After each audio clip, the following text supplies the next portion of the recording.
In my opinion, the cryptocurrency industry represents the largest Ponzi scheme in history. In fact, by the time the dust settles, crypto may well represent a fraud at least 10 times bigger than Madoff.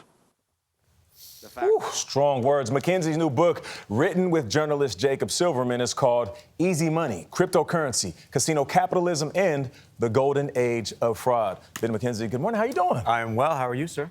Good. I'm good. Thank you for joining us. We're all big fans, but I'm even bigger fans of your latest work. So how did you become interested in investigating cryptocurrency? Well, like most people, a buddy of mine just said I should buy crypto. The problem was this buddy, who's been an old friend, he gave me the worst financial advice of my life when I was in my 20s. And you remember it. Yeah, I remembered it, and I love him. Dave, if you're out there, sorry to out you on CBS News, but he said, you should buy Bitcoin. Well, I have a degree in economics, and I was tempted. I had FOMO. I saw all these knuckleheads getting rich on this stuff, and I thought, well, what is this cryptocurrency stuff?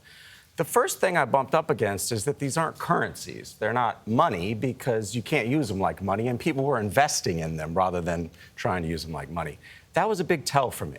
So I started looking into it. After a few months, I felt like this might be a massive fraudulent scheme. And I reached out to a journalist, Jacob Silverman. We started reporting on it. I went to the Bitcoin conference in Miami, the biggest conference in the world.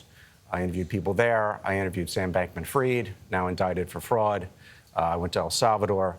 It's been quite an adventure. So after that conference, there wasn't any clarification in the direction of leaning more towards crypto, or was it confirmation of what you had already thought cryptocurrency is? Well, we have to separate what people want crypto to be. Crypto, at the end of the day, is really just a story, or rather a collection of stories. People want it to be this emancipatory form of currency. Not tied to a state or a government. Right. Independent. And it's all effectively, the story is so effective because we all agree on the premise that our current financial system is deeply flawed. And so that lends the story of cryptocurrency a lot of power, but it doesn't make the story of cryptocurrency true.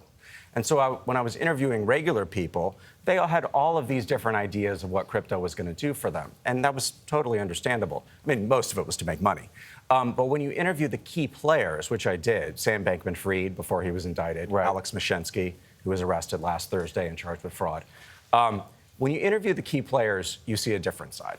It must be kind of cool, though, to have seen this from the onset.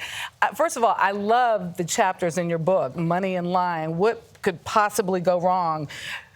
The business of shell, the world's coolest dictator. I just think about how deeply you dug in, and yet you admit you still didn't get it.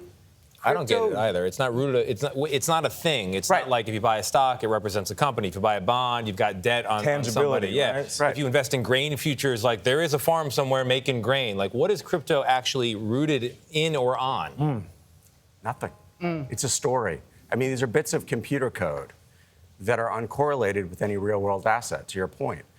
If they're an investment in what exactly? And the reason that I use the word Ponzi scheme in front of the Senate is that an investment scheme without value is a Ponzi scheme. I mean, that's the definition, and Ponzi schemes are regulated by the Securities and Exchange Commission. So, in my opinion, the cryptocurrency industry does represent the largest Ponzi scheme in history. The cryptocurrency industry has furnished a statement to us, which I will read in part here. This is the American Blockchain and Cryptocurrency Association. They say, quote, "Crypto is not a Ponzi scheme. As with any new technology or financial instrument, some bad actors have utilized cryptocurrency to commit fraud. This is no different than the Nigerian prince emails when the internet started." That's what they say. Right. So let's talk about a couple things. This is not a new technology. Blockchain technology is over 30 years old. It goes back to at least 1991 when Stuart Haber and Scott Stornetta, working at Bell Labs, building off the work of cryptographers such as David Chaum, built a blockchain, which is just a distributed ledger. I have nothing against blockchain. It's just a ledger. It's just a way of storing information. But if you use it to facilitate crime, that's a problem. The cryptocurrency industry would like us to believe that it's in its early days, that, the best days are still to come. Still adapting. Yeah. Right, still changing. But the truth is it's predicated on false ideas. If cryptocurrency were to become currency, it's not issued by the state, right? So what is it? That would be private money. We've actually tried private money. We tried it in the free banking era of the 19th century, 1837 to 1863. It was a failure. It was a failure in part due to fraud. So one of the many ironies of cryptocurrency is that it is not, in fact, the future of money. It is the past of money. Right. So if you're an American sitting at home and you own cryptocurrency, and there are millions of those Americans, many of those viewers right now, what's your advice to them? I am not here to offer financial advice. I am not a licensed financial advisor. Many of my celebrity colleagues have effectively offered financial advice. That is And they've said buy. You're saying the opposite. They said buy. I'm the celebrity who said, be careful. Read my book. Yeah. All right, be careful. Thank you. Ben McKenzie, thank you so much. Easy money, cryptocurrency, casino capitalism, and the golden age of fraud goes on sale tomorrow.